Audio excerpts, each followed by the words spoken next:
Good evening, ma'am.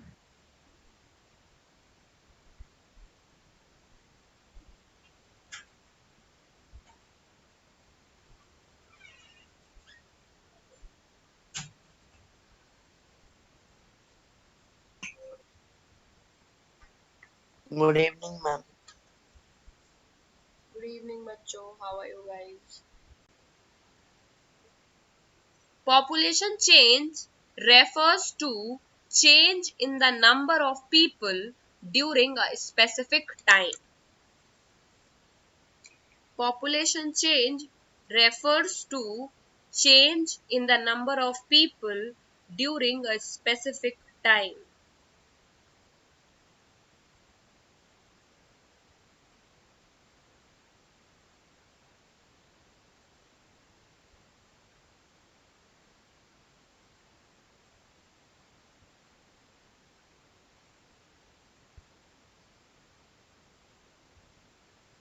ठीक है.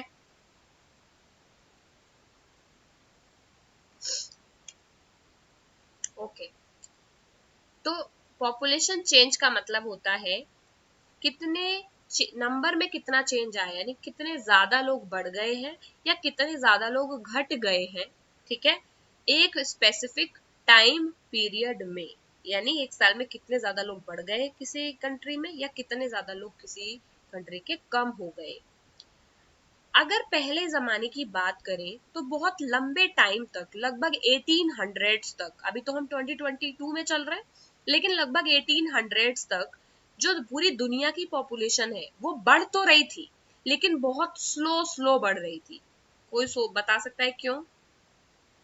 Ma'am because इस टाइम पे लोग ब्रिटिशर्स के कंट्रोल में थे और पूरे वर्ल्ड की बात कर रही हूँ बेटा, केवल इंडिया की नहीं.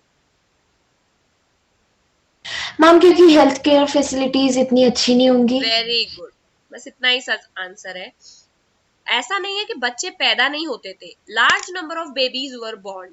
तो टिल 1800 भी बहुत सारे बच्चे पैदा होते थे, आज भी होते हैं. लेकिन उस समय क्योंकि हेल्थ फैसिलिटीज अच्छी नहीं थी तो बहुत सारे बच्चे because of the bad health facility मर भी जाते थे. समझ गए?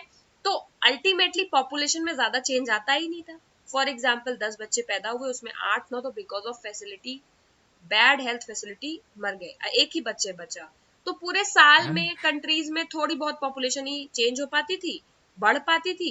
तो और पूरे वर्ल्ड में भी थोड़ी बहुत पॉपुलेशन बढ़ पाती थी, क्योंकि मैक्सिमम लोगों का डेथ रेट भी ज्यादा ही था और बर्थ रेट तो था ही ज्यादा. लेकिन और केवल हेल्थ फैसिलिटीज ही नहीं, फूड भी सफिशिएंटली अवेलेबल नहीं था, है ना. क्योंकि अच्छी टेक्नोलॉजी नहीं थी तो फार्मर्स वगैरह भी बहुत ज्यादा प्रोड्यूस नहीं निकाल पाते थे फील्ड से. बहुत, हम सब पता है ना सबको, बेसिक चीजें, लकड़ी के हल होते थे, प्लो भी लकड़ी के होते थे, उसको हाथ से चलाना पड़ता था.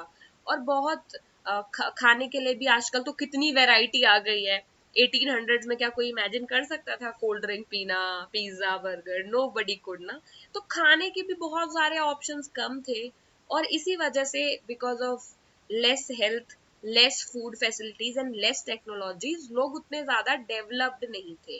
और इसीलिए टोटल पॉपुलेशन में बहुत सारे लोग भूखमरी से भी मर जाते थे. हेल्थ की फैसिलिटीज की वजह से तो मरते ही थे, बहुत सारे लोग इसलिए भी मर जाते थे क्योंकि खाना ही नहीं मिलता था बहुत, क्योंकि उगता भी बहुत कम था फील्ड्स में से, क्योंकि उतनी टेक्नोलॉजी भी नहीं थी. ठीक है. 1804 की बात करें तो वर्ल्ड की पॉपुलेशन 1 बिलियन पहुंची थी 1804 में. ठीक है.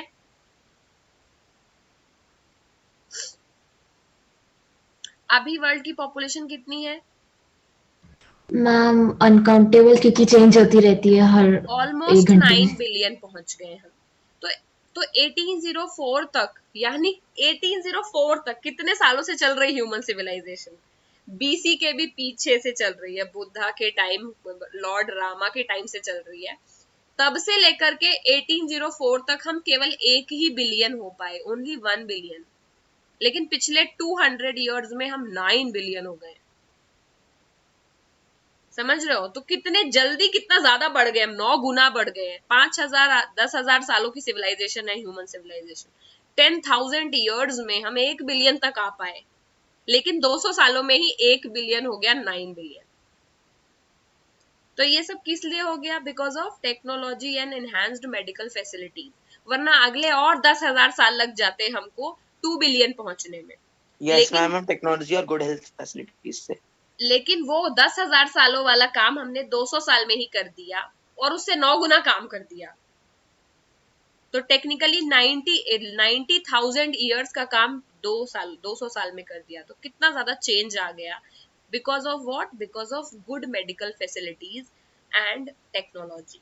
तो 150 ईयर्स लेटर, फिर 1804 के बाद केवल 150 ईयर्स के बाद ही जो वर्ल्ड की पॉपुलेशन है वो 3 बिलियन पहुंच गई अचानक से। 1 to 3 बिलियन, 3 गुना हो गई। This is often called population explosion, और इसी समय को हम पॉपुलेशन एक्सप्लोजन बोलते हैं। समझ गए कि 1804 यानी वर्ल्ड की, अगर कुछ ऐसे दिनों की बात करो कि ऐसा कौन सा टाइम था जब अचानक वर्ल्ड की पॉपुलेशन बहुत बढ़ गई, तो वो यही वाला टाइम है 1804 से लेकर के 1959 तक, जिसके बीच में वर्ल्ड की पॉपुलेशन अचानक 1 बिलियन से 3 बिलियन हो गई, 3 गुना हो गई 150 सालों में ही। समझ गए? यानी टेक्निकली जो है हर 50 साल में हम 2 गुना हो रहे थे, उतने ही नंबर और ऐड हो रहे थे, 2 गुना नहीं। तो 150 ईयर्स में हमारी पॉपुलेशन 3 बिलियन पहुंच गई, और इस फेज को बोला जाता है पॉपुलेशन एक्सप्लोजन, के एक्सप्लोड हो गई, इतनी ज्यादा लोग पैदा हो गए। 1999 में 40 सालों के बाद ही ये पॉपुलेशन 3 बिलियन से 6 बिलियन, अंडर 40 ईयर्स। और इसको बोलते हैं, ये है मेन इरा जिसमें इंडिया की पॉपुलेशन भी बहुत बड़ी है। करेक्ट? क्योंकि जब आजादी हुई थी तब हम भी ओनली 35 करोड़ ही थे, लेकिन 2000 के ही लगभग लगभग हम भी 100 करोड़ पहुंच गए, है ना। तो केवल 40 सालों में पूरे वर्ल्ड की पॉपुलेशन डबल हो गई। ये पॉपुलेशन जो कि डबल होने में एक टाइम पर लगभग 60-70 साल, 100 साल लग रहे थे, उसके पहले 1000 साल लग गए हमको डबल होने में। ये काम अब नियरली 30-40 सालों में डबल होने लगा। The main reason for this growth is, और अब हम ऑलरेडी 6 बिलियन से 9 बिलियन पहुंच चुके हैं within a span of 20 years. सो अगले 20 सालों में हम आराम से पहुंच जाएंगे 12 बिलियन, है ना, अगर इसी स्पीड से पॉपुलेशन चलती रही तो। बढ़ते ही जा रहे हैं हम, यानी ये वाला जो ईरा है 1900s के बाद वाला, इसमें पॉपुलेशन बहुत तेजी से बढ़ी है। यानी लास्ट जो सेंचुरी निकली है, अभी तो हम 21st सेंचुरी में चल रहे हैं ना, 2000 के बाद से, 2000 से लेके 2099 तक कौन सी सेंचुरी होगी? है 21st सेंचुरी, है ना। तो 21st सेंचुरी तो हम 2000 में एंटर किए हैं, बट ये वाली जो सेंचुरी थी 20th सेंचुरी 1901 से 1999 वाली, इसमें वर्ल्ड की पॉपुलेशन बहुत तेजी से बढ़ी है, बहुत तेजी से। तो इस वाले पीरियड को बोलते हैं पॉपुलेशन एक्सप्लोजन। किस किस को समझ आ गया है? मैम मुझे। तो आपको पॉपुलेशन एक्सप्लोजन के ऊपर लिख करके लाना है, इस पैराग्राफ में से आपको इंफॉर्मेशन लेनी है, ठीक है। ये आपका आज का होमवर्क है। ये जो बर्थ रेट, डेथ रेट, ये डेफिनेशन मैं भी क्लास में ही कराऊंगी। अब क्या हो सकता है इस पॉपुलेशन एक्सप्लोजन का मेन रीजन? मेन रीजन तो सबको ही पता है, बेटर फूड, बेटर मेडिसिन, है ना। हाँ दिव्यम? ये डेथ रेट और माइग्रेशन के ऊपर लिख के लाना है। डेथ रेट, बर्थ रेट मैं अभी लिखा रही हूँ, आपको पॉपुलेशन एक्सप्लोजन के ऊपर लिख के लाना है, ओके मैम। ठीक है। तो मेन जो इसका रीजन था पॉपुलेशन के बढ़ने का, वो था बिकॉज बेटर फूड मिला लोगों को खाने के लिए, क्योंकि टेक्नोलॉजी बहुत बढ़ गई और धीरे धीरे करके डेवलपमेंट होने लगा। And then better medical facilities, again because of the science का डेवलपमेंट, ठीक है। कर लोगे? Yes ma'am. अब हम कुछ डेफिनेशंस के बारे में पढ़ लेते हैं। पॉपुलेशन एक्सप्लोजन तो बहुत इजी था, हमने पढ़ लिया। जब भी क्या होता है, फॉर एग्जाम्पल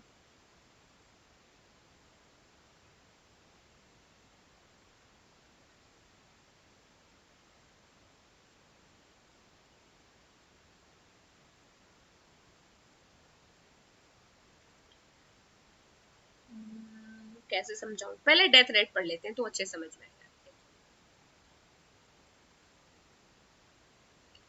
पर हजार, ये बर्थ रेट और डेथ रेट के लिए जो बेसिक लिया जाता है डेटा, वो होता है 1000 लोगों का।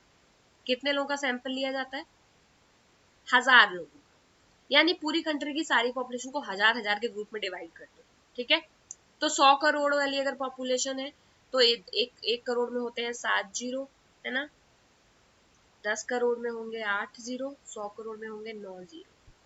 3 जीरो इधर चले गए तो हजार हजार के कितने ग्रुप बन जाएंगे, और लगा दो इसके आगे, 3 3 6, इतने हजार मैम हजार 10 lakhs, ma'am 10 lakhs group. 10 lakh group हजार हजार के हो जाएंगे, है ना। तो यानी हजार का सैंपल लिया जाता है, ऐसा नहीं कि बस एक ही हजार का सैंपल लिया जाएगा बाकी सबको छोड़ दिया जाएगा। हजार हजार के ग्रुप बना दिया, ठीक है। यानी पर 1000, पर हजार लोगों में, जैसे परसेंटेज का क्या मतलब क्या होता है, पर 100 ही तो होता है ना बेटा। जैसे जब आप बोलते हो कि मेरे मार्क्स आए हैं 90%, तो 90% का मतलब पर 100, है ना, यही तो है। परसेंट का मतलब क्या होता है, पर, यानी पर 100, यानी 100% में से मेरे 90 है, करेक्ट। तो परसेंट का मतलब है पर 100। उसी तरह आप 100 ना लेके यहाँ पर लोगे पर 1000, समझ गए। Yes ma'am. समझ गए ना, सिंपल है ना बात। जैसे प्रॉफिट भी मैं बोलूं कि मेरा 10% प्रॉफिट हुआ, यानी हर 100 रुपए पे मुझे 10 रुपए का प्रॉफिट हुआ, है ना। तो हर यस 1000 मैम। रुपए में कितना होगा, 100 रुपए का, है ना। अरे सिंपल मैथ तो पता है ना। Yes ma'am. परसेंट का मतलब होता है पर 100, यानी पर 100, लेकिन हम यहाँ पर 100 नहीं ले रहे हैं। बर्थ रेट और डेथ रेट हम पर 100 पे काउंट नहीं करते, पर हजार, पर 1000 पर काउंट करते हैं, समझ गए। यस यानी मैम क्लियर है। तो पर 1000 पर कितने बच्चे, पर 1000 पर कितने लोग मर रहे हैं, वो होता है डेथ रेट किसी कंट्री का, समझ गए। यानी यस मैम क्लियर। हर हजार के ग्रुप में से कितने लोग मर रहे हैं, वो है डेथ रेट। फॉर एग्जाम्पल, अगर मैं बोलूं कि 1000 में से 100 लोग हर साल मर जाते हैं, तो डेथ रेट वुड बी 100/1000, समझ गए ना बेटा। यही तो लिखा है ना, पर 1000, यानी 100 लोग हजार के में, हजार में से 100 लोग मर रहे हैं, तो यानी 100/1000 इज अ डेथ रेट। किसको समझ आ गया, मैम मुझे। यस ठीक मैम है। आ गया। उसी तरह हजार के सैंपल में कितने नए लोग और ऐड हो गए एक साल में। तो जैसे मैं बोलूं कि भैया अगर 1000 का सैंपल लिया जाए तो देखा जाता है कि 1000 का सैंपल अगले साल 1100 हो जाता है, यानी पर हजार पर 100 लोग और बढ़ जाते हैं हर साल, तो वो होता है बर्थ रेट। किसको समझ आ गया। मैम मुझे। तो यानी जब 1000 में से 900 हो जाएगा, यानी 100 मर गए हर 1000 में से, तो दैट इज डेथ रेट। 1000 में से जब 100 बढ़ जा रहे तो यानी और बढ़ गए 100 लोग, तो वो हो गया बर्थ रेट। ये हम क्यों करते हैं, क्योंकि हम इकट्ठा पूरा डेटा रोज रोज जोड़ नहीं सकते, तो हमें एवरेज निकालना जरूरी है ना। तो जैसे हम बोलेंगे भैया 100 करोड़ होगा 130 करोड़, तो बताओ हजार पर हजार कितना लोग ऐड हो गए। मैम अरे बेटा 3000 1300, समथिंग। 30% बढ़ गया ना। 100 करोड़ जब हो गए 130 करोड़, यानी 100 करोड़ पर 30 करोड़ लोग बढ़ गए, तो हजार पे कितने बढ़ जाएंगे, 300, 30% बढ़ रहा है ना। Yes ma'am. तो डेटा सेम ही है, बस आपको कैलकुलेट वो पर 1000 में करना होता है, समझ गए। तो बर्थ रेट का मतलब है पर 1000 कितने लोग और ऐड हो गए, नंबर ऑफ लाइव बर्थ पर 1000, ये है बर्थ रेट। और नंबर ऑफ डेड पीपल पर 1000, ये है डेथ रेट। किसको समझ आ गया। मैम मुझे। लिख डालो यस मैम आ फटाफट गया। डेफिनेशन इसकी, I will be back in a minute.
Okay,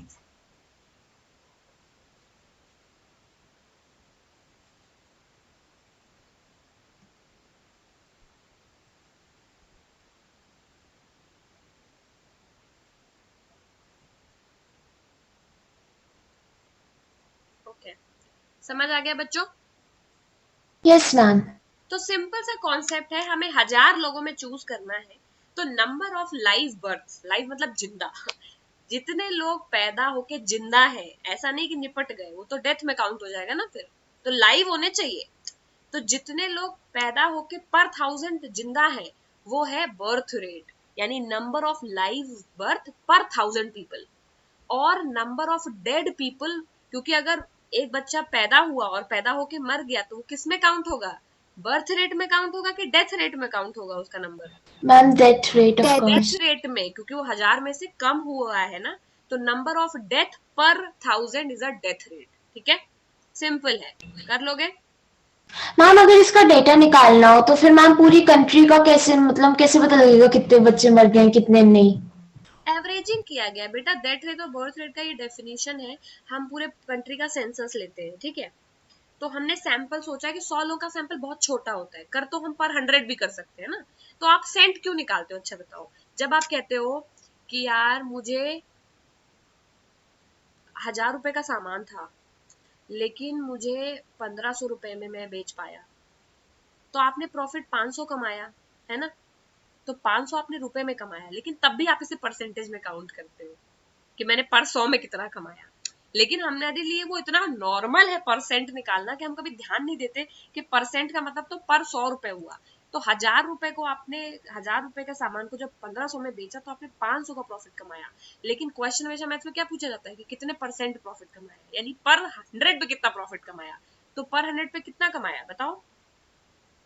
500 by 1000 का सामान था, 500 प्रॉफिट कमाया इंटू 100, करेक्ट? यही तो करते हो। Yes ma'am. तो कितना हो गया? 50% प्रॉफिट हो गया, है ना? Yes ma'am. तो आपने पर 100 रुपए में 50 रुपए कमाया, तो पर 1000 में कितना कमाया? 1500, एक एक जीरो बढ़ा दिया दोनों में।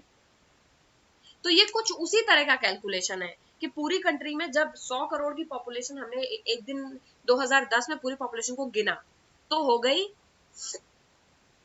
100 करोड़। फिर हमने 2011 में गिना, हो गई 110 करोड़। तो हमें लगा यार 10% का सीधे हुआ मुनाफा, मतलब बढ़ गई हमारी पॉपुलेशन। तो हम बर्थ रेट और डेथ रेट को सेंट में नहीं 1000 में काउंट करते हैं कि पर 1000 लोग कितने और ऐड हो रहे हैं, यानी पर 1000 लोग कितने मर रहे हैं। वो सैंपल थोड़ा बड़ा है ना 1000 लोगों का, तो हमें आसानी होती है छोटे डेटा को देखने में। छोटे डेटा को आसान बताओ, परसेंटेज करना आसान है या फिर बड़े डेटा में निकालना आसान है? मैम बड़े में छोटी छोटी क्वांटिटीज आ जाएंगी। बड़े में तो बहुत बड़ा, ये तो मान लो मैंने केवल 1000 में 1500 आपको बोला प्रॉफिट, लेकिन परसेंट तो सबको पता होता है कि पर 100 में ही निकालना होता है। अगर मैं ये बोलूं कि यार मैंने एक चीज थी वो 1999999999 की थी, फिर मैंने उसको 21219999 में भेजा, तो बोलोगे मैम ये क्या बोल रहे हो, परसेंट में बताओ ना कि कितना प्रॉफिट हुआ। तो क्या करेंगे, दोनों को घटा के और नॉर्मल से डिवाइड करके 100 से मल्टीप्लाई कर देंगे, जो हमेशा करते हैं, और फिर मैं बताऊंगी यार मैंने एक्चुअली 20% प्रॉफिट साथ बेचा। तो तुम्हारे लिए समझना कितना आसान है कि चाहे वो कोई भी नंबर रहा हो, लेकिन मैंने 20% प्रॉफिट में बेचा, यानी मैंने पर 100 रुपए 20 रुपए ज्यादा कमाए। चाहे वो नंबर कितना भी बड़ा हो, लेकिन 20% प्रॉफिट का क्या मतलब है? पर 100 रुपए में 20 रुपए ज्यादा कमाए, करेक्ट? तो उसी यस तरह मैम। डेथ रेट, और समझ में आ रहा ना सबको? यस मैम आ रहा है। उसी तरह बर्थ रेट और डेथ रेट को भी समझना कितना आसान हो गया, क्योंकि कितना भी बड़े लोग पैदा हुए हो, कितने भी ज्यादा लोग मरे हो, लेकिन आप उसको पर 1000 में पढ़ रहे हो, तो उसे समझना बड़ा आसान है कि अच्छा 1000 में 100 लोग बढ़ गए, यानी अगर 50 लाख लोग होंगे तो इसमें से 10 और मल्टीप्लाई कर दो, इतने लोग और मर रहे हैं, है ना? तो हम पर 1000 में डेटा पढ़ते अपनी सहूलियत के लिए, ताकि छोटा डेटा पढ़ेंगे तो हमें चेंज जल्दी समझ आता है ना? जैसे यस आपको मैम। 50% समझना कितना आसान हो गया है अब, है ना? जब मैं बोलूंगी कि बेटा बताओ 100 रुपए का सामान है, 50% प्रॉफिट में बेचना है, कितने का बेचोगे? तुम तुरंत कहते हो मैम 150 का। क्यों? क्योंकि 100 की गिनती आसान है, छोटी है। उसी तरह हमने डेथ रेट और बर्थ रेट के लिए 1000 का डेटा चूज किया है कि 1000 में जितने नंबर ऑफ लाइफ बर्थ पैदा होंगे उसको बर्थ रेट बोलेंगे, जितने मरेंगे उसको डेथ रेट बोलेंगे, और जितनी भी हमारी पॉपुलेशन है उसको हम 1000 के मल्टीपल में डिवाइड कर देंगे, चाहे कितनी भी बड़ी पॉपुलेशन हो। उस सारी को हम हजार हजार हजार हजार के ग्रुप में डिवाइड कर देंगे, क्योंकि हम डेटा 1000 में पढ़ेंगे तो इजीली पढ़ पाएंगे। किसको लॉजिक समझ आया? मैम मुझे आ गया। मैम मुझे यस मैम आ रहा है। इसीलिए हमेशा जब भी हम कोई भी चीज पढ़ते हैं तो उसमें हम यूनिट जरूर पढ़ते हैं, आपने देखा होगा। जैसे एरिया भी स्क्वायर मीटर में होता है, 1 मीटर, तो 1 metre into 1 metre square metre, क्योंकि 1 मीटर में आसान करना आसान है ना। फिर आप स्क्वायर मीटर पे पढ़ते हो कि कितने square metre, 5 square metre, 10 square metre, लेकिन बेसिक यूनिट तो 1 स्क्वायर मीटर है ना। जब आप देखते हो कि 1000 स्क्वायर मीटर है, इसका मतलब है कि 1 स्क्वायर मीटर का 1000 टाइम्स है ये एरिया। तो छोटे यूनिट को अपने दिमाग में बैठाना आसान होता है। इसीलिए हाइट भी फीट में होती है ना, क्योंकि 1 फीट में पता है सबको कि कितने इंचेस होते हैं, लेकिन हाइट हो गई 5 फीट, यानी 1 फीट की 5 गुना। उसी तरह ये 1000 है, उसी तरह परसेंटेज है। यूनिट्स होती ही इसीलिए है ताकि समझना आसान हो चीजों को, है ना। Okay ma'am. वरना हमेशा अपनी हाइट को क्या बोलोगे, पता नहीं कितनी है, नाप लेते हैं थोड़ा और है, 1 2 4 5, ये तो 170 का मार्क हो रहा है, नहीं, बट हम फीट में पढ़ते हैं, आसान होता है। सेंटीमीटर भी आसान है, 160 सेंटीमीटर, 175 सेंटीमीटर, है ना। तो ये सारी यूनिट इसीलिए बनाई गई है ताकि समझना आसान हो। तो परसेंट भी यानी नंबर 100 भी एक तरह का यूनिट ही मानो इसको, कि 100% में से चूज करना होता है। और वही चीज हम 1000 में कर रहे हैं कि पर 1000 कितने लोग पैदा हुए, कितने मरे। आई थिंक अब क्लियर हो गया होगा। Yes ma'am clear. बिल्कुल ठीक है। अब हम तीसरी चीज जो बात कर रहे हैं वो है माइग्रेशन।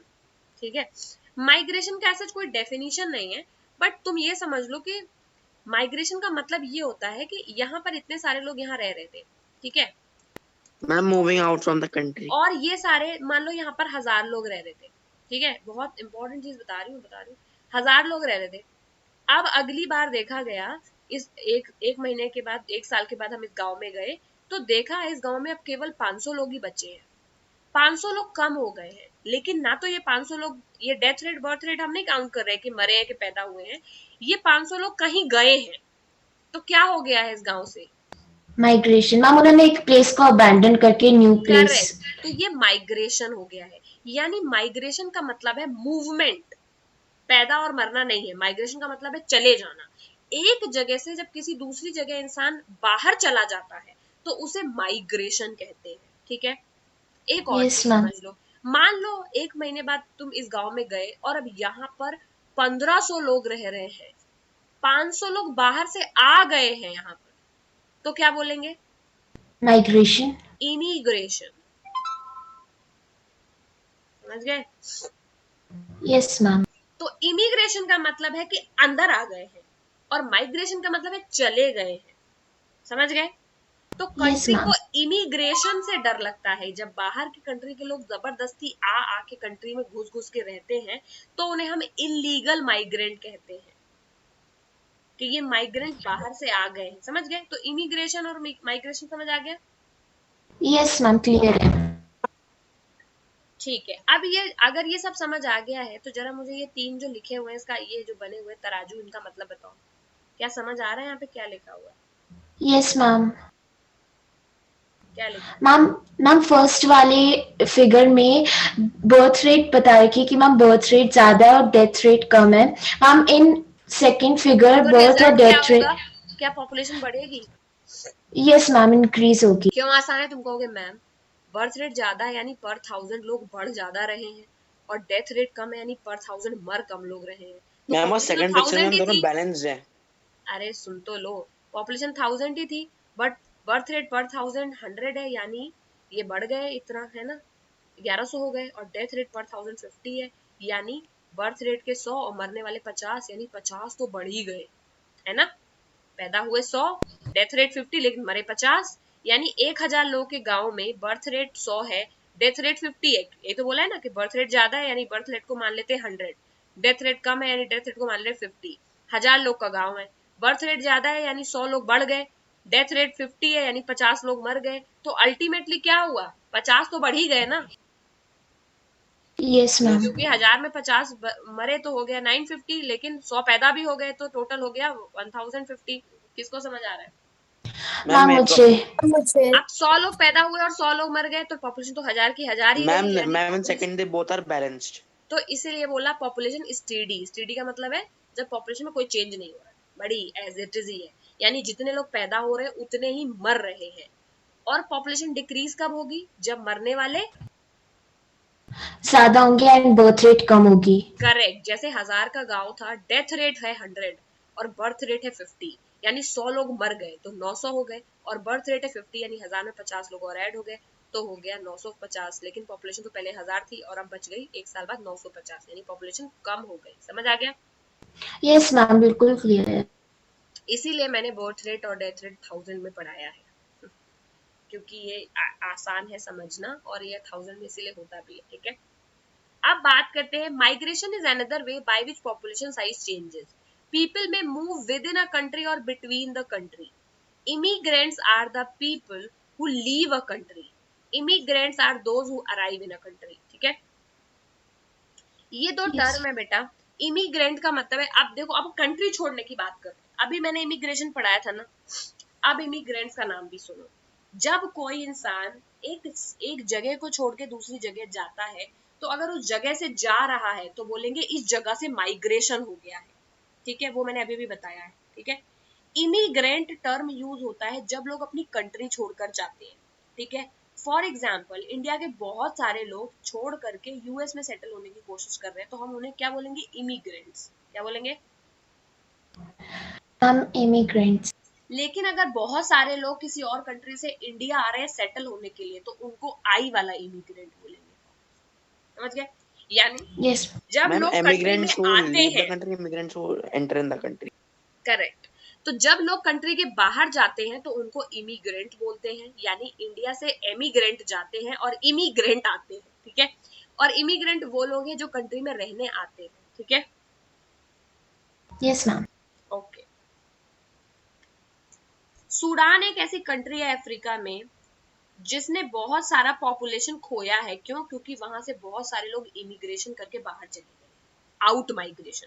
तो एमिग्रेशन का मतलब होता है आउट माइग्रेशन और इमिग्रेशन का मतलब होता है इन माइग्रेशन। तो जब भी इमिग्रेशन आएगा ना, तो इसका पहला आई याद रखना, इसका मतलब है इन। इन का मतलब है लोग बाहर से अंदर आ रहे हैं रहने के लिए। समझ गए? Yes ma'am. और ई वाले का है आउट। ठीक है, तो आउट का मतलब बाहर जा रहे हैं। तो बहुत सारी अफ्रीकन कंट्रीज हैं जो बहुत गरीब है, वहां पर एमिग्रेशन की प्रॉब्लम बहुत ज्यादा है ई वाले की। क्यों? क्योंकि आउट, अबे मैं एमिग्रेशन नहीं बोलूंगी, आउट माइग्रेशन और इन माइग्रेशन बोलूंगी। ठीक है, उससे आपको हमेशा याद रहेगा। और इन वाला इमिग्रेशन होता है, ये याद रखना। तो टर्म आपको याद रखना पड़ेगा खुद। आउट माइग्रेशन और एमिग्रेशन सेम है, इन माइग्रेशन और इमिग्रेशन सेम है। तो सूडान जो अफ्रीकन की बहुत सारी गरीब कंट्री है, वहां से आउट माइग्रेशन बहुत ज्यादा है, क्योंकि वहां से लोग बाहर जाना ज्यादा प्रेफर करते हैं, क्योंकि बाहर की कंट्रीज में अच्छी हेल्थ फैसिलिटीज है, अच्छा वहां पे एजुकेशन मिलता है, तो लोग छोड़ छोड़ के अपनी कंट्री सेटल होते हैं। इंडिया में जितना आउट माइग्रेशन है, ऑलमोस्ट उतना ही इमिग्रेशन भी है। यानी गरीब कंट्रीज से बहुत सारे लोग इंडिया रहने भी आते हैं, और इंडिया के बहुत सारे पढ़े लिखे लोग बाहर की कंट्रीज में भी सेटल होने की सोचते हैं, जैसे यूएस और यूके। समझ गया ना? तो एमिग्रेशन एंड इमिग्रेशन का कॉन्सेप्ट किस किसको क्लियर है? मैम मुझे। मैम मुझे ओके, तो जनरल ट्रेंड जो है इंटरनेशनल माइग्रेशन का, वो ये है कि लेस डेवलप्ड कंट्री से मोर डेवलप्ड कंट्री की तरफ लोग एमिग्रेशन करके जाते हैं, आउट माइग्रेशन करके जाते हैं। क्या ये बात सही है? Yes ma'am. क्योंकि कोई भी आदमी डेवलप्ड कंट्री में, डेवलप्ड जगह रहना प्रेफर करेगा। यानी बहुत सारे लोग गांव से माइग्रेट करके शहर भी इसीलिए जाते हैं क्योंकि उन्हें वहां बेटर एम्प्लॉयमेंट मिलता है। बहुत सारे लोग छोटे शहरों से निकल करके एनसीआर, दिल्ली, बैंगलोर, इन जगहों पर रहते हैं। क्यों? क्योंकि वहां उन्हें बेटर अपॉर्चुनिटी मिलती है काम के लिए। करेक्ट? Yes ma'am. तो ये बहुत ही क्लियर है। अब हम एक और टर्म पढ़ने वाले हैं, उसको बोलते हैं नेचुरल ग्रोथ रेट। ये तुमने ऑलरेडी पढ़ लिया है ma'am equal birth and death rate. ना। दोनों के बीच का डिफरेंस, बर्थ रेट और डेथ रेट के जो बीच का डिफरेंस होता है, उसको ही नेचुरल ग्रोथ रेट कहते हैं। यानी तुम ये बोलो मैम, मैं पहले बर्थ रेट डेथ रेट वाला घटा रही थी, बर्थ रेट वाला ऐड करी थी, दो दो पहले। हम क्या कर रहे थे पॉपुलेशन को चेंज निकालने के लिए, कि जितने लोग मरे हैं पहले उनको घटा रहे थे, फिर जितने लोग पैदा हुए उनको जोड़ रहे थे। अगर हम दोनों के डिफरेंस को ही जोड़ दे तो हमें पता चल जाएगा। समझ गए? जैसे कि देखो ध्यान से, अगर तुम्हें पॉपुलेशन है 1000, ठीक है, थोड़ा मैथ्स भी पढ़ा रही हूँ आज मैं। अगर तुम्हारी पॉपुलेशन है 1000, ठीक है, अब मैं बोलूं बेटा बर्थ रेट है 100, डेथ रेट है 150, ठीक है। तो मैंने क्या बोला है, birth rate minus death rate is equal to natural growth होता है। तो 100 माइनस 150, आंसर कितना आया, -50, है ना। मैम पर लोग -50 में कैसे आएंगे? अरे सुनो तो बेटा, अभी इसमें -50 का मतलब एक कम हो गया। माइनस का मतलब ये नहीं कि लोग माइनस है, यानी नेचुरल जो ग्रोथ है वो नेगेटिव है। क्या है, नेगेटिव। नेचुरल ग्रोथ नेगेटिव होने का मतलब लोग कम हो रहे हैं। तो अगर यहाँ माइनस नंबर आया है यानी इतने लोग कम हो गए, और अगर यहाँ पर नॉर्मल 50 आता है यानी इतने लोग बढ़ गए। कर लोगे? तो अगर यस मैम, -50 इजी। है यानी इतने लोग माइनस लगाए यानी कम हुए हैं, तो इसी 50 को 1000 में से घटा दो, ठीक है। अगर उल्टा बोलूं मैं, ठीक है, कि 1000 लोगों का एक गांव है बेटा, बर्थ रेट है 100, डेथ रेट है 50, तो बोलोगे ma'am birth minus death, B minus D, याद रखना ये होता है नेचुरल ग्रोथ, ठीक है। बोलोगे ma'am natural growth birth rate है 100, डेथ है 50, नेचुरल ग्रोथ हो गई 50, लेकिन 50 के आगे माइनस तो लगा नहीं है, इसका मतलब ये बढ़े हैं, तो यानी 1000 में 50 बढ़ा दिया। इसको समझ आ रहा है? मैम मुझे। तो बहुत आसान है नेचुरल ग्रोथ से आपको निकालना बर्थ रेट, और डेथ रेट से नेचुरल ग्रोथ, और नेचुरल ग्रोथ से पॉपुलेशन चेंज आप बहुत आसानी से पढ़ सकते हैं। ये मैंने ऑलरेडी करके अभी दिखाया था, अब मैंने फॉर्मूला भी पढ़ा दिया, ठीक है। तो नेचुरल ग्रोथ रेट लिख लो, difference between birth rate and death rate is called natural growth rate. Difference between birth rate and death rate is called natural growth rate. Can you repeat? Difference between birth rate and death rate is called natural growth.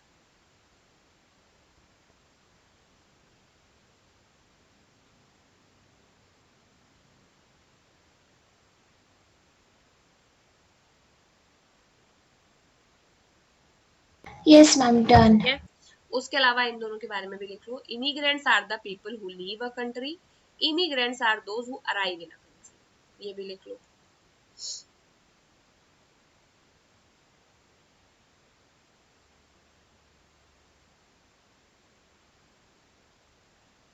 Emigrants are the people who leave a country, immigrants are those who arrive in a country.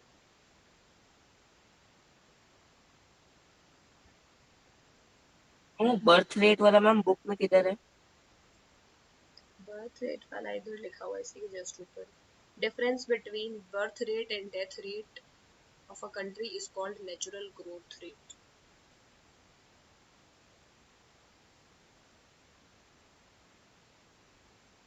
Yes ma'am, done. Done. सबको समझ आ रहा है क्या क्या पढ़ा रही हूँ? समझने वाला चैप्टर है ये, यस मैम। यस मैम, आ रहा है। ठीक है। तो यहाँ से बेटा हमारी मैक्सिमम जो डेफिनेशंस हैं वो ऑलमोस्ट खत्म हो गई हैं। अब केवल पढ़ने वाली बात पढ़नी है। क्या लगता है पूरे वर्ल्ड की पॉपुलेशन इतने सारे सालों में बढ़ी होगी या घटी होगी? मैम बड़ी होगी। Ma'am increase. ठीक, सही बात है बेटा। रेट ऑफ जो पॉपुलेशन है वो वेरी करती है कंट्री, यानी किसी कंट्री की ज्यादा बढ़ी है पॉपुलेशन, किसी की नहीं बढ़ी। टोटल वर्ल्ड की पॉपुलेशन बढ़ रही है, लेकिन सारी की सारी कंट्रीज की पॉपुलेशन नहीं बढ़ रही है। कुछ कंट्रीज हैं जैसे केन्या हो गई, इनका पॉपुलेशन ग्रोथ बहुत ज्यादा है, यानी उनका हाई बर्थ रेट बहुत ज्यादा है, डेथ रेट भी बहुत ज्यादा है। जब से हेल्थ केयर इम्प्रूव हो रहा है तब से डेथ रेट जो है वो कम हो गया है, बट बर्थ रेट अभी भी हाई है, जिससे ऑलमोस्ट हाई ग्रोथ रेट हो रहा है पॉपुलेशन का, ठीक है। यानी कीनिया बहुत गरीब कंट्री है, पहले उसका बर्थ रेट भी ज्यादा था लेकिन डेथ रेट भी इक्वली ज्यादा था, क्योंकि वहां पर हेल्थ फैसिलिटीज नहीं थी। लेकिन अब धीरे धीरे मेडिकल साइंस की तरक्की की वजह से डेथ रेट वहां कम हो गया है, यानी बच्चे मरने कम लग गए हैं, उनको बचा लिया जाता है, लेकिन बर्थ रेट अभी भी हाई है, ठीक है। तो इसीलिए केन्या में अब क्या हो रहा है, अब केन्या में ये हो रहा है कि वहां पे पॉपुलेशन बहुत तेजी से बढ़ रही है, क्योंकि बर्थ रेट तो बहुत ज्यादा ही है और डेथ रेट भी कंपैरेटिवली कम हो गया है, ठीक है। लेकिन कुछ सालों पहले ऐसा नहीं था, तब बर्थ रेट भी ज्यादा था लेकिन डेथ रेट भी ज्यादा था। इंडिया में भी तो यही था। ब्रिटिशर्स के टाइम पे हमारा बर्थ रेट ज्यादा था लेकिन डेथ रेट भी ज्यादा था, और यही रीजन है कि हम पैदा तो बहुत ज्यादा होते थे बच्चे, लेकिन बचते नहीं थे। तो वही हाल कीनिया का भी था कुछ टाइम पहले, बट अब कीनिया में पॉपुलेशन तेजी से बढ़ रही है। तो ये तो एक एग्जाम्पल हो गया अफ्रीकन कंट्री का। अफ्रीका एक कॉन्टिनेंट है, पता होगा सबको, और केनिया उसमें एक कंट्री है, जैसे एशिया में इंडिया। अब अगर बाकी कंट्री की बात करें यूरोप के, तो एक कंट्री का एग्जांपल लेते हैं, उसका नाम है यूके। किसको पता है? यूनाइटेड मैम किंगडम की सबको। भी एक सिटी है, इसका नाम है लंदन, जहां सब लोग बहुत जाते हैं। ठीक है, यहाँ पर पॉपुलेशन ग्रोथ बहुत कम है, क्योंकि यहाँ पर डेथ रेट तो कम है, क्योंकि ये डेवलप्ड कंट्री है, हेल्थ फैसिलिटी बहुत कम अच्छी है, लेकिन यहाँ पर बर्थ रेट भी बहुत कम है, यानी बच्चे ज्यादा पैदा ही नहीं होते। समझ गए? Yes ma'am. तो अब ये पूरा आपका ये बेटा वो है, पूरा मैप है। इसमें जो पिंक कलर है, ये वाला रीजन, यहाँ पर पॉपुलेशन ग्रोथ अच्छी है। ठीक है, जो ब्लू है, यहाँ बहुत ज्यादा पॉपुलेशन ग्रोथ हो रही है इस वक्त। ये देखो, अफ्रीका की मैक्सिमम कंट्रीज में, अफ्रीकन कॉन्टिनेंट में मैक्सिमम कंट्रीज में वेरी हाई ग्रोथ रेट है, यानी यहाँ बहुत ज्यादा बच्चे भी पैदा हो रहे हैं। ठीक है, इंडिया में अगर देखा जाए तो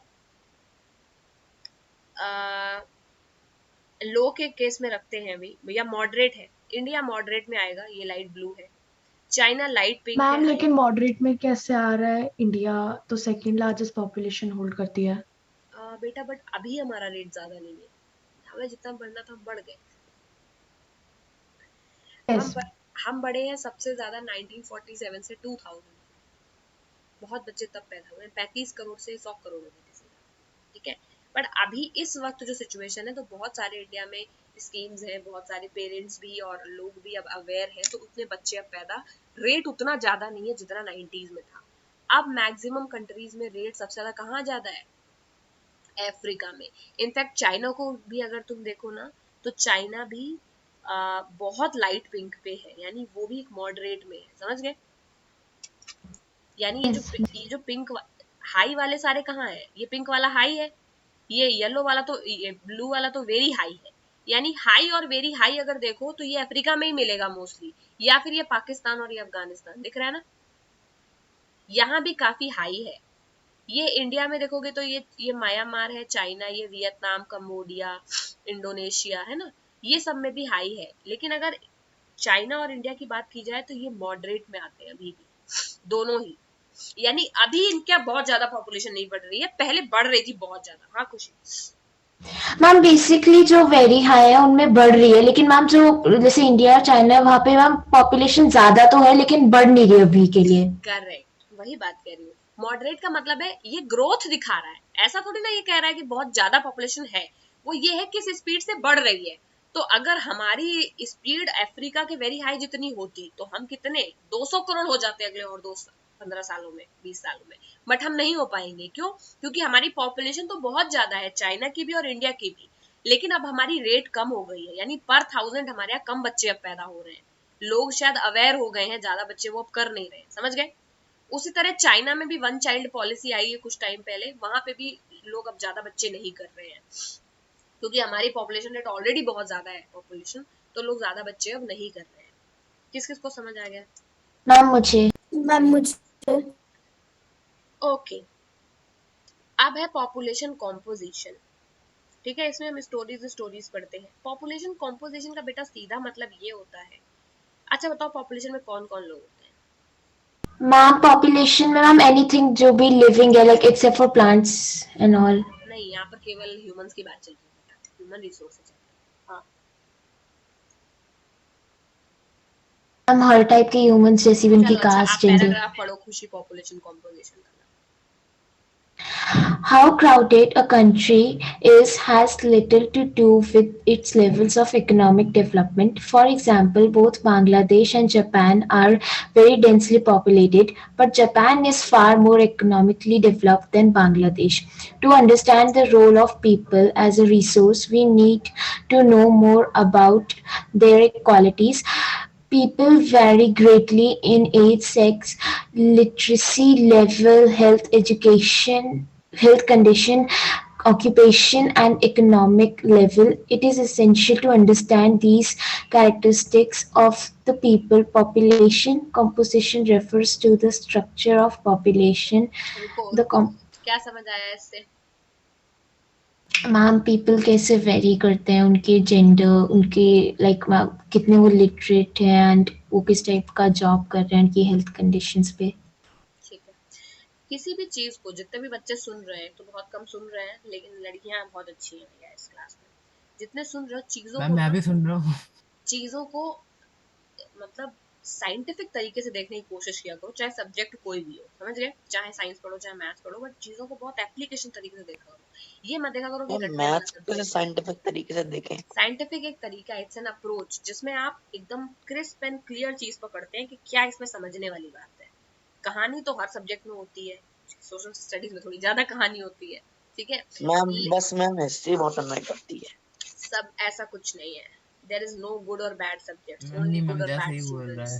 है। यस, तो मैं क्या बोल रही हूँ, ठीक, एकदम क्रिस्प एक एक मिनट में पॉइंट पकड़ने वाली टेक्निक अपनाओ कि ये बात क्या करना चाह रहा है। पॉपुलेशन कॉम्पोजिशन का मतलब होता है कि किस किस किस तरह के लोग रह रहे हैं। स्पेशली अगर बात करूं तो ये मेल और फीमेल कॉम्पोजिशन के बारे में बात कर रही है, यस मैम। कि लड़की और लड़के क्या कॉम्पोजिशन है। अगर 100% पॉपुलेशन है, यानी 100 लोगों का अगर एक सैंपल उठाएंगे हम, तो मैम 100 में जेंडर, कितने लड़के एज। मिलेंगे कितनी लड़कियां मिलेंगी। एक तो हमें ये पढ़ना है, क्या 50-50 है? अगर 50-50 है तो आइडियल सिचुएशन है, जितने लड़के हैं उतनी लड़कियां हैं, ठीक है? लेकिन 2 जेंडर है, तो ये हम अभी पढ़ने वाले हैं कि पॉपुलेशन कॉम्पोजिशन में कितने मेल होते हैं कितने फीमेल होते हैं किसी कंट्री में, और किन किन कंट्रीज में कैसा कैसा है। मैम ऐसे तो मैम एक स्कूल में लेकिन कितने स्टूडेंट्स है और कितने स्टूडेंट नहीं है? अरे रुक जाओ यार, तुम स्कूल की बात कहाँ से आ गई पॉपुलेशन कॉम्पोजिशन में? मेन पॉइंट तुमने पकड़ा नहीं, और मेन पॉइंट पकड़ने के लिए सुनना भी बहुत जरूरी है। अब इसमें मेन पॉइंट इन्होंने क्या बात करी है, बहुत अच्छी बात बोली है। इन्होंने बोला 2 कंट्री है, एक है बांग्लादेश और एक है जापान। दोनों कंट्री एक ही जितनी बड़ी है, यानी दोनों कंट्रीज का ऑलमोस्ट एरिया, जापान का इनफैक्ट कम है, बांग्लादेश का एरिया भी ज्यादा है। और जापान और बांग्लादेश दोनों में ही बहुत डेंसली पॉपुलेटेड लोग रहते हैं। डेंसली पॉपुलेटेड का मतलब घुस घुस के एक दूसरे के पास पास रहते हैं। क्यों? क्योंकि लैंड कम है ना और पॉपुलेशन ज्यादा है, तो ऑब्वियसली डेंसिटी ऑफ पॉपुलेशन क्या होती है? नंबर ऑफ पीपल लिविंग पर स्क्वायर एरिया, समझ गए? फॉर एग्जाम्पल, 1 किलोमीटर में, 1 किलोमीटर का एरिया में, 1 किलोमीटर स्क्वायर के एरिया में एक कंट्री में 100 लोग रह रहे हैं, और दूसरी कंट्री में उसी 1 किलोमीटर स्क्वायर एरिया में 1000 लोग रह रहे हैं। कहाँ पे डेंसिटी ज्यादा है? मैम 1000 वाले। 1000 वाले में, क्योंकि 1000 वाले में सबके घर चिपके चिपके होंगे, वो एकदम जैसे एटम में डेंसिटी होती है उसी तरह से वो एक दूसरे को पकड़े होंगे, घर भी अगल बगल होंगे, है ना? तो झुंड में रह रहे होंगे, क्योंकि वहां पे जगह कम है और लोग ज्यादा है। तो जब ज्यादा सेम अमाउंट ऑफ एरिया में एक कंट्री में बहुत ज्यादा लोग रह रहे हैं और दूसरी कंट्री में उसी एरिया में कम लोग रह रहे हैं, तो ऐसा बोलेंगे कि एक कंट्री में ज्यादा डेंसिटी या दूसरी में कम है, क्योंकि लोगों के पास बहुत एरिया रहने के लिए। लेकिन जापान और बांग्लादेश दोनों में सेम सिचुएशन है, यानी जितनी डेंसिटी जापान में है, यानी जितनी कम लैंड जापान में है उतनी ही कम लैंड बांग्लादेश में है। फिर भी जापान ज्यादा इकोनॉमिकली डेवलप्ड है, यानी तब भी जापान ज्यादा अमीर है, ज्यादा टेक्नोलॉजी है उनके पास, उनका ह्यूमन रिसोर्स बढ़िया काम करता है। क्यों? Ma'am because of people, ma'am किस टाइप के पीपल है, ज्यादा लिटरेट है, उनकी जॉब अपॉर्चुनिटीज भी ज्यादा है। और यही लिखा है इस पैराग्राफ में, क्योंकि जापान में ह्यूमन रिसोर्स बहुत ज्यादा है। वहां के जो भी लोग हैं उनको अच्छे से स्किल किया गया है, अच्छा पढ़ाया गया है, उनकी यस क्वालिटी मैम, को। मैम इसका न्यूज आर्टिकल भी आया था कि जब वो लोग गुस्सा करते हैं तो जैसे हम लोग प्रोटेस्ट करते हैं, इंस्टेड ऑफ प्रोटेस्टिंग वो ज्यादा काम करने लग जाते हैं, तो जॉब वालों को एक्स्ट्रा पे करना ही पड़ता है उनको। करेक्ट। एंड मैम वहाँ पे इतनी टेक्नोलॉजी है कि मैम वहाँ पे उनको वेंडिंग मशीन्स लगानी पड़ती है, क्योंकि लोगों के पास टाइम ही नहीं कि वो खरीदे जाके चीज। वही बात है, and yes ma'am. They are very honest also, क्योंकि वो इतने हार्ड वर्किंग है, उनको चोरी करने का जरूरत ही नहीं। तो ये हमें बताता है कि किसी भी कंट्री में केवल पॉपुलेशन से डेवलपमेंट होगा ये जरूरत नहीं है सोचने का। यानी उस कंट्री में भी डेवलपमेंट हो सकता है जिनमें लोग बहुत ज्यादा ह्यूमन रिसोर्सेज बहुत डेवलप्ड है, उनके अंदर बहुत स्किल्स हैं, क्वालिटीज हैं। तो यही लिखा है, how crowded a country is has so little to do with its economic development. Country में कितनी भीड़ है इससे कोई फर्क नहीं पड़ता, कंट्री में कितने ज्यादा ह्यूमंस को तैयार किया गया है काम करने के लिए, इससे फर्क पड़ता है कि नहीं? यही रीजन है कि यस चाइना इंडिया में ऑलमोस्ट सेम पॉपुलेशन है, लेकिन चाइना हमसे काफी आगे है। क्यों? क्योंकि उनके यहाँ ह्यूमन रिसोर्स को बहुत अच्छे से डेवलप किया गया है, वहां पर स्केटिंग रिंग है, साइकिलिंग रिंग है, ओलंपिक्स के लिए बच्चों को बचपन से तैयार करते हैं, सारी की सारी हाई राइज बिल्डिंग्स के ऊपर रिंग्स बना रखी है ओलंपिक्स प्रैक्टिस पर छोटे छोटे बच्चों को कराने के लिए, क्योंकि वो बहुत अलग तरह से इकोनॉमिक डेवलपमेंट कर रहे हैं, क्योंकि वो अपने ह्यूमन रिसोर्स का यूज कर रहे हैं। तो भीड़ बढ़ाने से कुछ नहीं होगा। तो वही लाइन है, कितनी क्राउडेड है कंट्री उससे क्या फर्क पड़ता है। जापान और बांग्लादेश दोनों में ही डेंसिटी ज्यादा है, दोनों ही कंट्री में क्राउडेड कंट्री है, कम स्पेस है, फिर भी जापान ज्यादा डेवलप्ड है, क्योंकि क्या जापान में वो सारी चीजों पर काम किया है, बांग्लादेश जिनमें पीछे है, जैसे कि science, technology, human resource develop करना, वर्क एथिक्स डेवलप करना, ज्यादा काम करने का मोटिवेशन भी तो होना चाहिए। कुछ कुछ कंट्री में लोग परमानेंट आलसी ही होते हैं, जैसे हमारी कंट्री, कोई काम करना ही नहीं चाहता, मैक्सिमम एंजॉय ही करना चाहते हैं। बट जापान में मैक्सिमम लोग काम करना चाहते हैं, उनको वैसा ही डेवलप किया गया है, समझ गए। इसमें से एक बड़ा फैक्टर ये भी है कि कितने लोग मेल हैं और कितने फीमेल हैं, किस एज ग्रुप को बिलोंग करते हैं। तो एक पॉपुलेशन पिरामिड हमें क्या दिखाएगा, अगर हम ये ऐसा ट्राइंगल लेंगे तो हमें ये क्या दिखाएगा।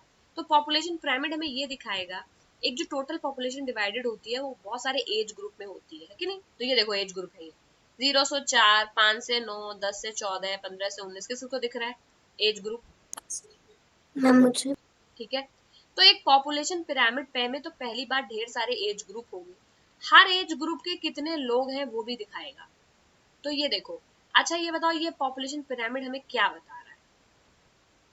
Ma'am, number of females and males in a country? क्या ये इक्वल है? No ma'am. No, ma'am. Ma'am, almost, ma'am almost. Almost है, मतलब ऑलमोस्ट इक्वल है। 1% देखो 0 से 4 में इतने ब्लू हैं और इतने ही रेड है, यानी 0 से 4 साल के उम्र के इतने बच्चे लड़के हैं और इतनी लड़कियां हैं, यानी ऑलमोस्ट बराबर है। ये भी 8.5 है और ये भी 8.5 है, देखा, थोड़ा सा है, ये 9 हो सकता है, बट ये 8.5 है, दिख रहा है। यानी ये वाले काउंट करो ना। उसी तरह 5 to 9 में ये 7 है मेल, ये देखो 6 और 8 के बीच में है ना ये वाली लाइन। तो 5 to 9 के ग्रुप के मेल 7 है और फीमेल भी कितनी है, 6 to 8 के बीच की ऑलमोस्ट 7। 7 उसी तरह ये वाला काउंट करो, 1 आएगा ऑलमोस्ट, है ना। यानी 60 to 64 में मेल 1 है, फीमेल 1 है। यानी ये जब भी पिरामिड सिमेट्रिकल होता है तो हमेशा इक्वल होती है पॉपुलेशन, ये बात समझ लो, वरना एक तरफ ये ऐसा होता और दूसरी तरफ ऐसा होता, समझ गए, ज्यादा होता तो। बट ये एग्जैक्ट एकदम मिरर इमेज है, इसका मतलब है जितने मेल है उतनी ही फीमेल है। फीमेल इस तरफ बनी हुई है, किस किस को समझ आ गया। Ma'am, मुझे आ गया. मैम मुझे यानी 0 to 4, 5 to 9, 10 to 11, इन सारे एज ग्रुप में देखा जाए तो जितने मेल है ऑलमोस्ट उतनी ही फीमेल है, इतने मेल है इतनी फीमेल है, तो ऑलमोस्ट ये तो बराबर है ना, देख नहीं रहे बराबर है और हाफ में यस बटे हुए। मैम। तो यानी यस ये मैम एक जो पॉपुलेशन पिरामिड है वो हमें परसेंटेज ऑफ पॉपुलेशन बताएगा, ये कितने ग्रुप कितने एज ग्रुप में डिवाइडेड है। यानी एक पॉपुलेशन पिरामिड हमें सारे एज ग्रुप के बारे में बताता है एंड देन मेल और फीमेल के बारे में भी बताता है, ठीक है। Yes, ma'am. अगर हम अब पॉपुलेशन पिरामिड ऑफ केनिया देखो, क्या ये सिमेट्रिकल पिरामिड है। Yes, ma'am. Almost, almost. Like ma'am, जैसे इंडिया का है वैसा ही है. Correct. Population pyramid of India देखो, मैम मैम ये सिमेट्रिकल तो है लेकिन केनिया जैसा नहीं है. Yes ma'am, ma'am perfectly symmetrical. Population pyramid of Japan, ma'am ये अनस्टेबल है. सिमेट्रिकल नहीं है। मैम ये अनस्टेबल इम्प्रॉपर है. यानी ये बात सही है। देखो इन सारे ही पॉपुलेशन पिरामिड में हमें एक चीज देखने को मिली कि मेल और फीमेल ऑलमोस्ट सेम नंबर में है कंट्री में, थोड़ा बहुत फर्क है, या हो सकता है इंडिया में 1000 पर 1000 मेल 900 फीमेल हो, 100 का 100-200 का डिफरेंस हो सकता है, बट ऑलमोस्ट बराबर है। लेकिन एक चीज जो इन सारे पिरामिड में अलग है वो ये है एज ग्रुप के वाइज डिवीजन। अगर जो आइडियल पॉपुलेशन पिरामिड है उसमें क्या होता है, जो सबसे बॉटम का एज ग्रुप है उसे ज्यादा होना चाहिए। बॉटम के जो एज ग्रुप के लोग यानी छोटे बच्चे, अगर हम तुम 0 से 15 ग्रुप के बात करो तो ये जो छोटे बच्चे हैं ये पॉपुलेशन में ज्यादा है या नहीं, बड़े वाले बच्चे देखो कम है पॉपुलेशन में, यस मैम। ये 4। Yes, ma'am. यानी एज के साथ पॉपुलेशन कम हो रही है, हो रही कि नहीं हो रही है। मैम तो ये सही है कि यस नहीं? मैम ये सही चीज है, क्योंकि न्यू बच्चे जो हैं वो बढ़ रहे हैं और एज के साथ पॉपुलेशन कम हो रही है, यानी जो बड़े लोग हैं वो उनमें डेथ रेट भी ज्यादा है ना। Yes ma'am. ठीक है। अगर ये उल्टा होता कि बच्चे इतने हैं लेकिन बूढ़े इतने हैं, तो ये पॉपुलेशन पिरामिड क्या कंट्री के लिए बढ़िया है? नो मैम मैम, नहीं। क्योंकि मैम जो ओल्ड एज पीपल है उनकी तो डेथ हो जाएगी, उसके बाद मैम जो बच्चे हैं वही होंगे फ्यूचर तो जनरेशन, तो फिर तो मैम ये मैम ठीक नहीं है। कम पॉपुलेशन हो फिर जाएगी डेंजर हो पॉपुलेशन जाएगी। बहुत ज्यादा, डेथ रेट भी क्योंकि यस मैम। क्योंकि छोटी उम्र के बच्चे बहुत कम हैं और देखा जाए और बूढ़े बहुत ज्यादा हैं, यानी इस कंट्री में यंग पॉपुलेशन की कमी है। लेकिन हमारी जो कंट्री, हमारी क्या जो नॉर्मल पॉपुलेशन पिरामिड है उसमें बॉटम पर ज्यादा और ओल्ड तक आते आते कम लोग हो जाते हैं। अब फिर मैम से और बूढ़े लोगों के वजह से डेथ रेट बढ़ने के भी चांसेस होते हैं। ठीक है, but they are not productive enough. बूढ़े लोग प्रोडक्टिव भी नहीं होते, करेक्ट। यस आप मैम। ये केनिया का पॉपुलेशन देखो, क्या इसमें यंग लोग ज्यादा है? यस मैम बहुत यस ज्यादा। मैम। मैम चार्ट से भी बाहर आ रहा है थोड़ा कह रहा हूँ नीचे मैम वाला कि पार्ट। यंग लोग तो कुछ ज्यादा ही ज्यादा है इसमें, और जो यस बूढ़े मैम। लोग हैं 40-45 के, वो अचानक से बहुत कम हो रहे हैं। यानी ऐसा लग रहा यस है मैम, जैसे हम 40-45 35 के के बाद बाद। मैक्सिमम लोग मर जाते हैं इस कंट्री में। लग नहीं रहा? Yes ma'am, yes ma'am. 35 के बाद बहुत। ऐसा लग रहा है कि 35 के बाद मैक्सिमम लोग मर ही जाते हैं इस कंट्री में, इतना पतला हो गया ऊपर जाते जाते। और बच्चे कुछ ज्यादा ही पैदा हो रहे हैं, यानी अगर देखा जाए तो मैम बोलोगे मैम बर्थ रेट भी बहुत ज्यादा है लेकिन डेथ रेट भी मैम बहुत ज्यादा है। ज्यादा लग रही है। देखो पॉपुलेशन को देख के आप बहुत कुछ बता सकते हो। अब इंडिया वाले पे आते हैं। मैम इसमें जो मेल्स है वो थोड़े कम लग रहे हैं मैम, अगर हम 75 प्लस एज पे देखें तो फीमेल ज्यादा लग रही हैं। करेक्ट, वही तो एक चीज है। हमने ये देखा कि अगर हम बूढ़े होते जाएं, 45 के ऊपर की बात करें, तो लगभग 45 से 50, 50 से 55, 60 से 64, हर एक में मेल कम है एज ग्रुप में और फीमेल ज्यादा है। Yes ma'am. यानी बूढ़े लोगों में मेल ज्यादा सरवाइव नहीं कर रहे हैं, वो जल्दी मर जा रहे हैं, लेकिन फीमेल्स 75 प्लस में भी फीमेल जिंदा है इंडिया में। यानी बूढ़े पॉपुलेशन में कौन ज्यादा है, मेल या फीमेल? Ma'am females. बूढ़ी पॉपुलेशन में फीमेल ज्यादा है। लेकिन एक और चीज इसमें नोट करने लायक है, बोलो मैम, जो बॉटम 0 से 4 और 5 से 9 है, ये भी बच्चे बहुत ज्यादा नहीं है। इसका मतलब हमारे यहाँ पॉपुलेशन कंट्रोल चल रही है। क्यों यही चीज अगर केनिया में देखा जाए तो कितने बच्चे पैदा हो रहे हैं, मैम ग्राफ पार से करे बाहर दे रहे जा। हैं, कुछ ज्यादा ही बच्चे पैदा हो रहे हैं। ये 10 का पैरामीटर ही तोड़ दिया है इन्होंने, है ना।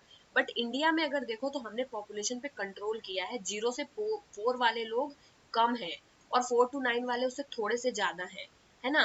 10 to 14 वाले उससे थोड़े से ज्यादा है, 15 to 19 से थोड़े से ज्यादा है। तो अगर देखा जाए तो हमारे यहाँ ऐसा नहीं है कि बर्थ रेट बहुत ज्यादा है। केनिया के कंपैरिजन में तो बर्थ रेट कम ही लग रहा है, करेक्ट। Yes ma'am. उनके 0 to 4 के बहुत ज्यादा है, उनकी यंग पॉपुलेशन कुछ ज्यादा है, छोटे बच्चे बहुत ज्यादा है। हमारे यहाँ छोटे बच्चे हैं, ऑब्वियसली हमारा पॉपुलेशन पिरामिड भी ऊपर के तरफ के लोग जो हैं कुछ कम है, और यंग लोग हमारे यहाँ बहुत ज्यादा है। और अगर देखा जाए तो हमारे यहाँ 20 से 24, 28, 34, 35 इन सब में यंग पॉपुलेशन बहुत ज्यादा है कंट्री की। तो जितनी यंग पॉपुलेशन है हमारी, उससे थोड़ी सी ज्यादा हमारी उससे छोटी यंग पॉपुलेशन है, करेक्ट। फिर डेथ रेट भी उतना ज्यादा नहीं है, यानी पॉपुलेशन पिरामिड थोड़ा पिचक गया है हमारा। यानी हम कोशिश कर रहे हैं कि बच्चे भी कम पैदा हो, और बढ़ते बढ़ते बढ़ते बढ़ते मेल फीमेल भी हमारे कम हो रहे हैं, लेकिन फीमेल बच रही हैं और मेल्स ज्यादा मर रहे हैं बुढ़ापे की तरफ, करेक्ट। Yes ma'am. ये हमारी कंट्री है। अब बात करते हैं फिर से जापान की। क्या देखा? मैम ये अनस्टेबल है मैम, इसमें जो बच्चे हैं मैम वो कम है, एंड मैम जो लाइक 30 एंड जो 30 जॉब to टाइप 24 इयर्स वाले है मैम बहुत कम। उसमें ज्यादा है मैम, ज्यादा नहीं मॉडरेट टाइप है मैम, इनका पिरामिड मैम लग भी नहीं रहा कि ज्यादा है, मॉडरेट मॉडरेट। यानी ये कंट्री में एक चीज तो पता है कि मैम 15 से 19 साल के जो लोग हैं वो बहुत ज्यादा है, 10 से 14 वाले उससे कम, 5 से 9 वाले उससे कम, यानी बच्चे कम पैदा हो रहे हैं। तभी तो उल्टा हो गया ना, यहाँ से लेकर के 15 तक तो ये पिरामिड उल्टा है एक्चुअली।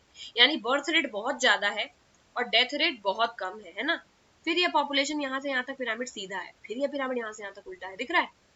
यानी मैम इनका कंट्रीज लाइक टेढ़ा मेढ़ा। जापान में लो बर्थ रेट है, इसी की वजह से पिरामिड नैरो है बेस पर।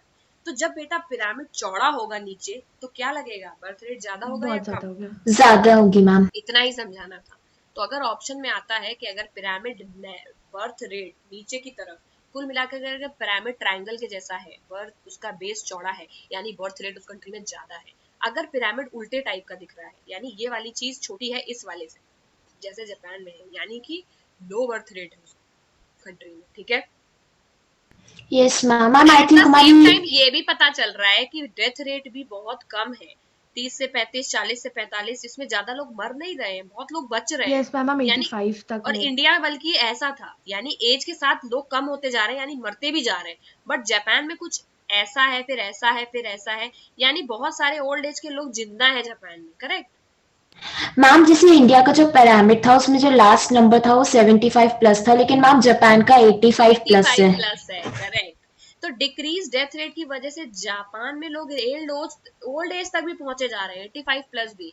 उसका रीजन क्या है? क्योंकि जापान मैम में मैम मेडिकल हमारी अब साइंस कौन सी क्लास है? क्या? मैम मैथ्स की क्लास भी स्टार्ट हो गई है, अभी सर का मैसेज आया है। चलो चलो, भागो भागो, मेरा चैप्टर भी खत्म हो गया है। एक्सरसाइज करके लाना पूरा, ठीक है?